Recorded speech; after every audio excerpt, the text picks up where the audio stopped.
Prayson er vores manager på Data Science, og er vores IT, Data Science Wizard over dem alle sammen. Han blev også nævnt lidt i Thomas Nørmarks præsentation, hvis nogen af jer så det.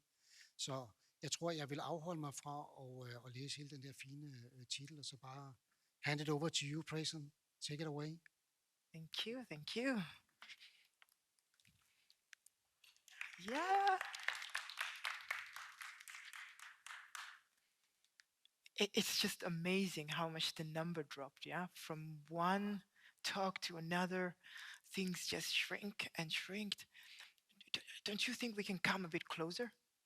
Because let's come a bit closer. Let's come a bit closer. Because actually, if you're in this room, you're actually in one of the best talk of your life.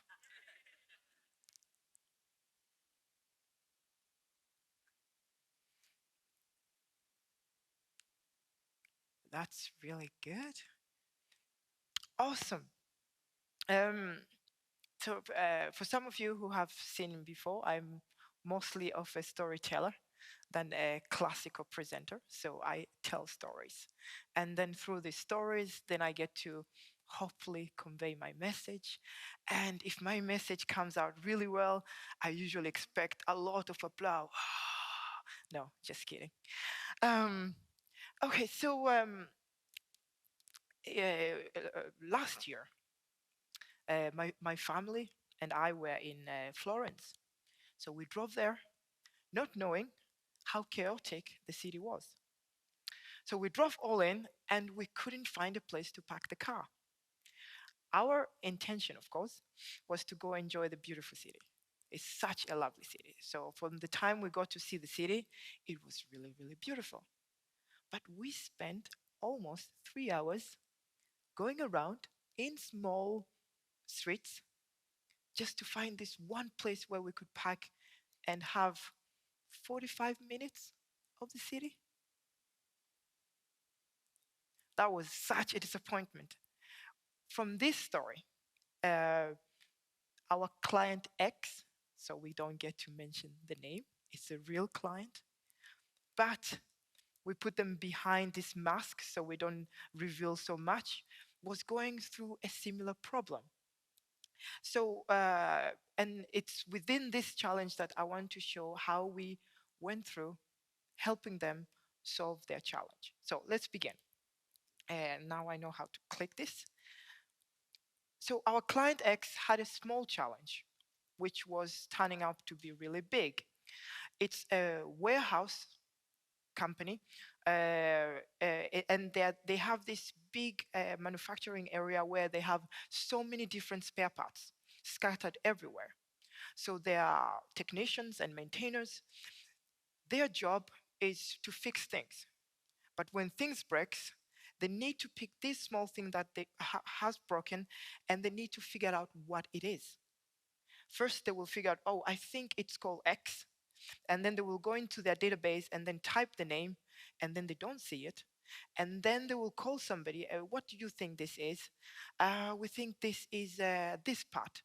And then they will type, and then in this SAP S4HANA search comes 100 hits, and they have to go through one by one, spending a lot of time just figuring out what the spare part is so that they can go into to their storage and get it and come and fix.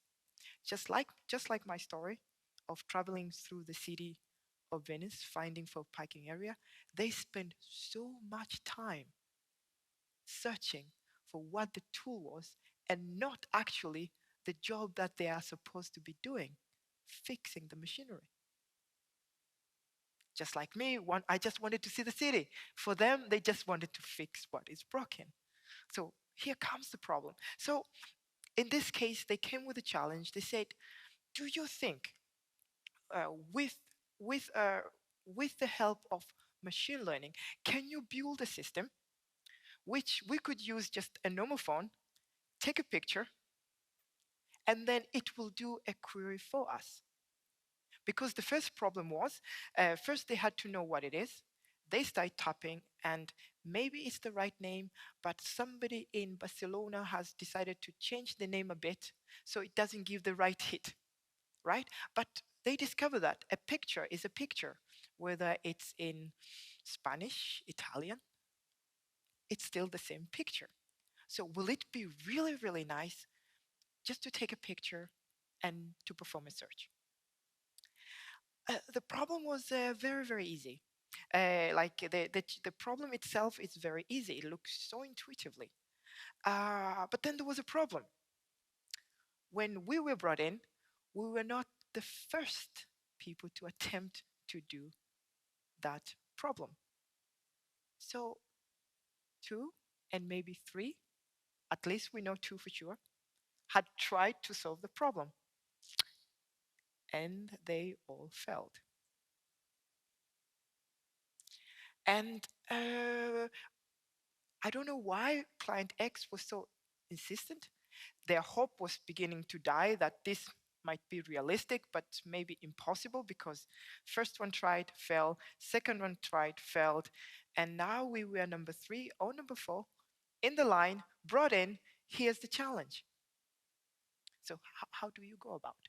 So, story short, we solved the problem, but that's not part of the story. But part of the story is, what did we do that the other probably didn't do that helped us succeed while other failed? Thomas earlier on has introduced this project where we got to do this one, and it just worked really, really well. But then, how did we go about solving it? So the very, very first thing we did is that when we started the project, we asked one question. What was the success criteria?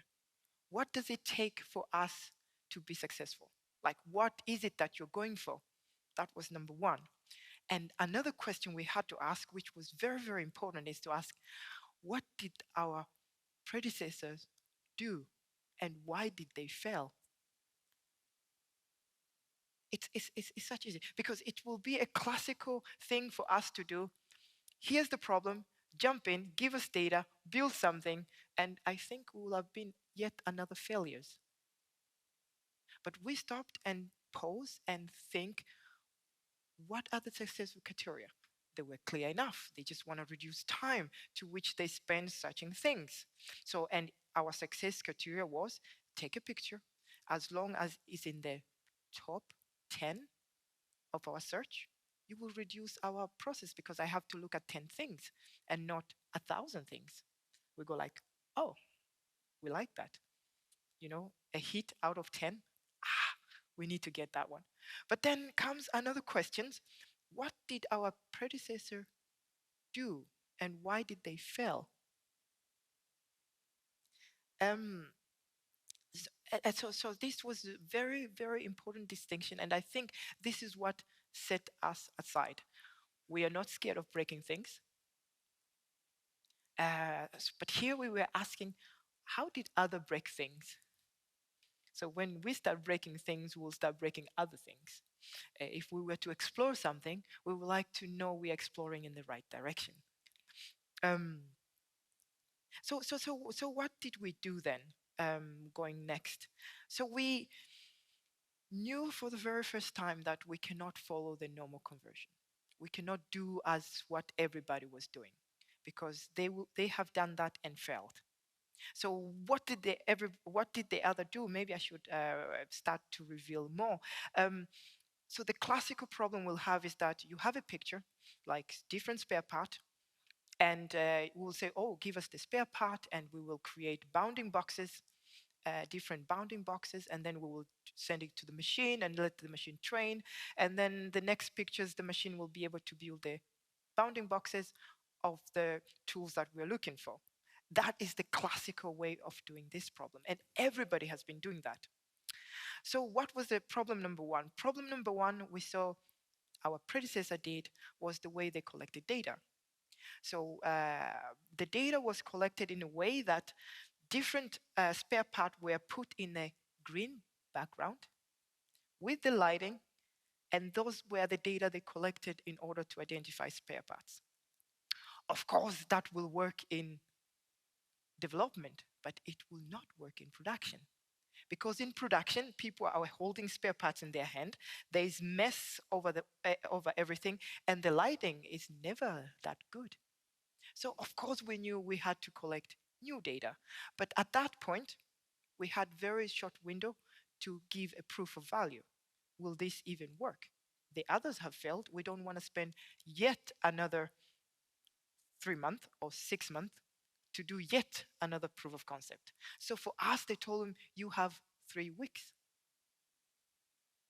3 weeks to prove that it's possible.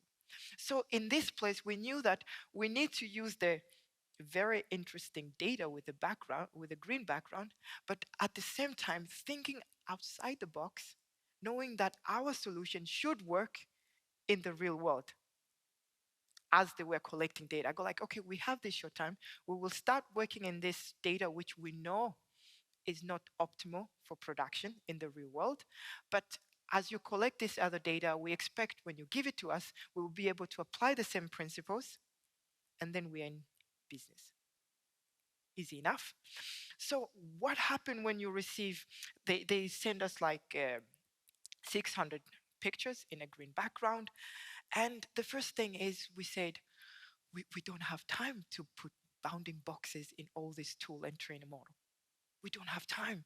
But if you were to say, ChatGPT, how do I solve this problem? Of course, it will take you back to the normal traditional way of solving it, because that is what everybody's doing.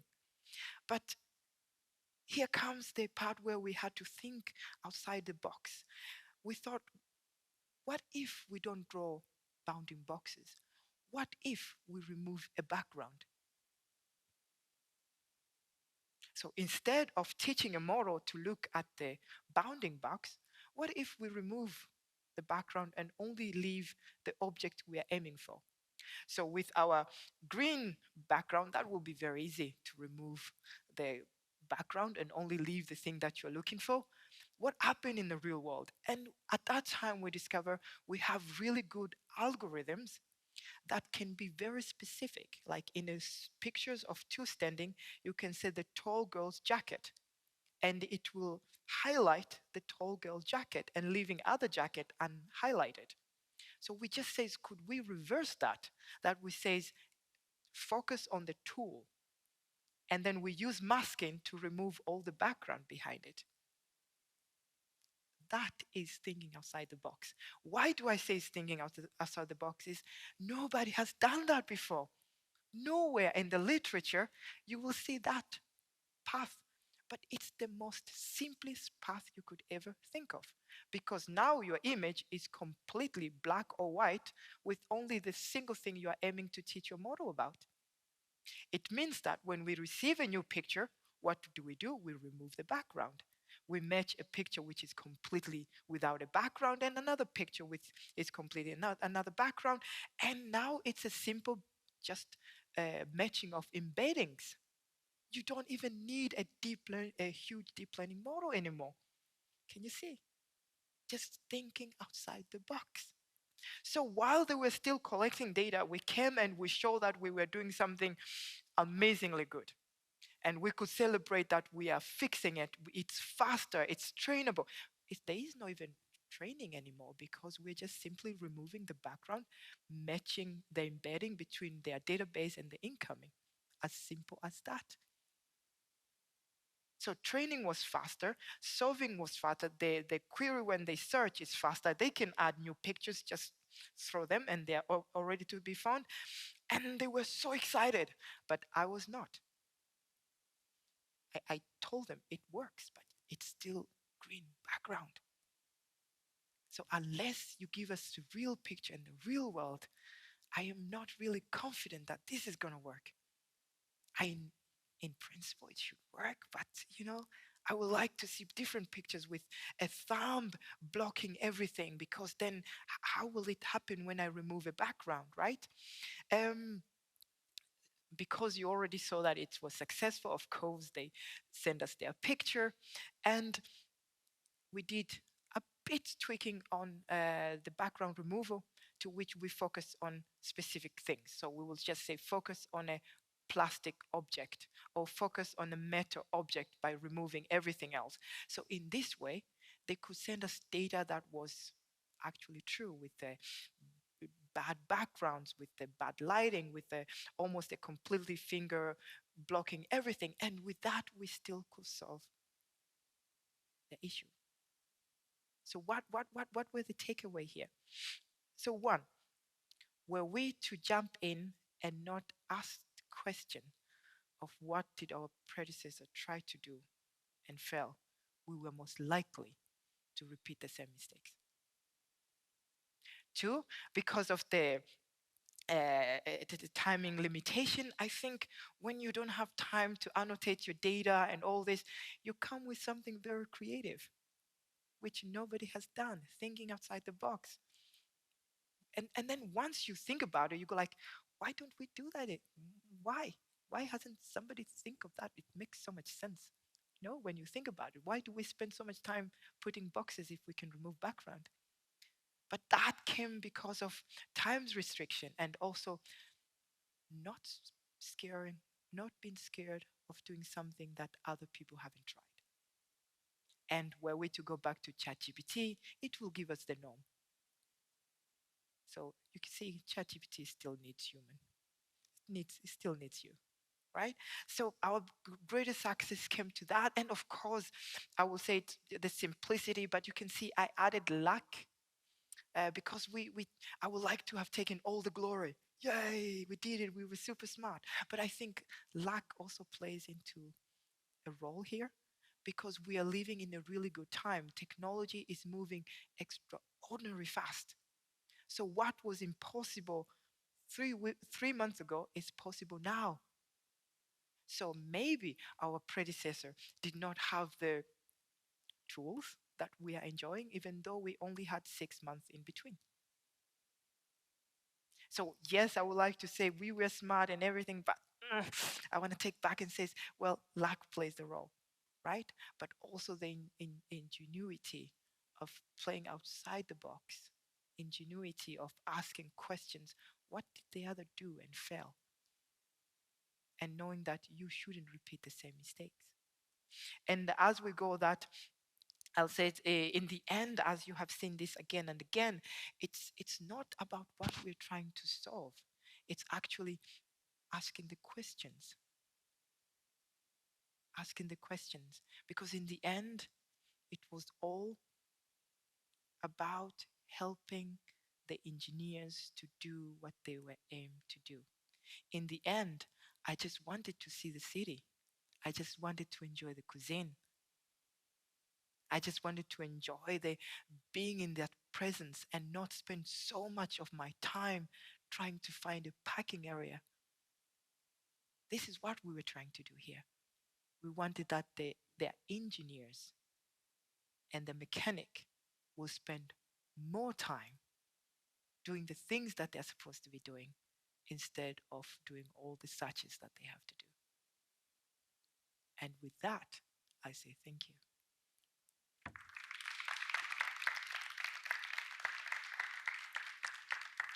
Thank you, Prayson, so much. So enthusiastic that I love that. Is there any questions? And I think you can do it in Danish. That would be okay. Du må godt spørge på dansk, ja. You can do it in Danish. Yeah. Or in English if you prefer. Jeg prøver langsomt på dansk. Du bare tager så hurtigt som muligt. Bare tager det ja, så jeg har ingen problem med at forstå dansk. Okay. Ja. Ja, har du nogen råd til, hvordan man kan implementere den her originale tænkning? Jeg tænker især, hvis man ikke er konsulent, men sidder med de samme ting hver dag. Der er de der foregående mennesker, der har fejlet, det er måske en selv. Ja. Så hvordan man kommer ud af den tankegang, hvis man sidder med den samme type opgave hver dag. Ja, så I think my motto says, keep on failing. Keep on failing, keep on failing. It's almost like when we code. You know, when you're coding, you see the first error, you go like, ah. And then when you do it again and you see another error, you go like, yay, a new error. Can you see? But if it's the same error again and again, then it's not nice. right? Because then you know you didn't do something. And then you get another error, and then you fix it, and then you get a new error, and go like, yay, a new error. And I usually say like this: if one is not that type who sees a new error and celebrate, then there's something we need to do, right? We need to get excited about failing. But I usually say fail forward. So whenever you fail, you're failing a script forward, a script forward. So you're failing forward, and if you're failing forward, you're actually not failing, which is a paradox, right? I said you only fail if you're failing backwards, but if you're failing forward, so keep on trying. It breaks. You go back and retrospective and says why did it not work? And I said you ask, am I using a wrong tool? Should I look this data in another way? Should I step backward? Is this even the right data that I'm using? So all those questions needs to come and says, I need to build a certain kind of mindset, which help me to fail forward. But do not be scared of failing. Keep on failing, but forward. Tak. Det var mere, om der var noget konkret med at tage nogle dage, hvor man altså fokuserede på at komme væk fra det, eller... Yeah, of course, of course, of course. So when I fail, I let it go. It's a bit interesting because whenever I fail, I usually go and sleep and I dream about the solution. Have you ever experienced that? Sometimes when you try harder, it just resists even harder. And sometimes if you let it go be inspired by something else, do something else, and then this aha moment comes, oh, I could use this there. And then you do it, right? But otherwise, I usually say, whenever you fail, then reach out to a bigger community. Reach out to people like me who will love to help you move forward, right? Because you are never alone. You should never walk alone. Tak for det. Good. Maybe a supplement is that what you have on the slide up there, it's about asking the questions.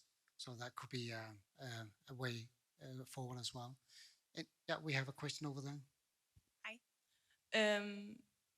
I was just curious about the background removal. Sorry, nu snakkede jeg på engelsk. Det er helt i orden. Ja.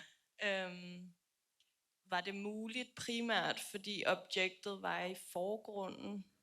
Altså havde det kunne lade sig gøre, hvis det man søgte efter ligesom var integreret i baggrunden? Ja. So we had a first assumption. So when you're trying to search something, you will take it up and put it here, right? And take a picture. So we hope that if you're looking for that flower, you are not pointing at something at your hand, looking at that flower. So it's an assumption because we think this is what you're looking for, then that's what you're trying to take a picture, and not I'm looking for this one, but I'm putting this one here. So in this case, it was a good assumption to say a background removal, take what is focus.